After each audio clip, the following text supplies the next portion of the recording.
وده çekin ne olsa? Evde çekir, evde çekir. İnşallah dünya hepimiz buraya nasıl bir şey ve mecal inşallah. Bu khani ziyaretin. Ne rasta. Bismillahirrahmanirrahim. Siirt Umut Kervanı olarak geçen hafta biz buraya geldik. Bu ailenin durumu olmadığından dolayı evi hem dışında hem içeride dökülmüş ve gelen su yağmur suyu olduğu gibi içeriye giriyordu.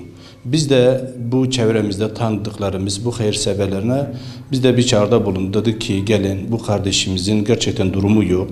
Zaten hem yaşlı olma hasebiyle 2 çocuğu var. Bu durumu hayırseverlere anlatınca Allah razı olsun onlar da bize destek çıktılar. Bu 3 gün 4 günden beri çalışmaya başladık ve şu anda elhamdülillah bitirdik. Rabbim bu yardım edenlerden razı olsun. Özellikle bu hayırseverlerden şöyle bir çağrımız var. Biliyorsunuz Siirt'in maddi durumu gerçekten imkanı olmayan sayıları çoktur ve hemen hemen her gün bize bu şekilde talepler geliyor.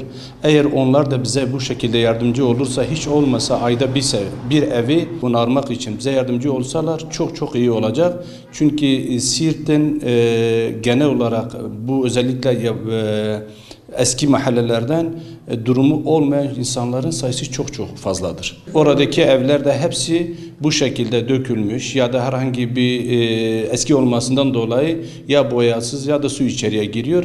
Biz bundan dolayı bütün hayırseverlerden çağrımız budur. Bunlar bize ne kadar destek çıkarsa biz bu kadar onlara yardımda bulunmaya çalışacağız inşallah. Mal ola harabe bi ma çetki ma nahtam çeki xude şo razı bi ma havjava ki ام صعبو که ندارم دشو که هستانین همی تشکیش وابی خود خیلی هم از این که خود شاه راضی به جه هوا جنت به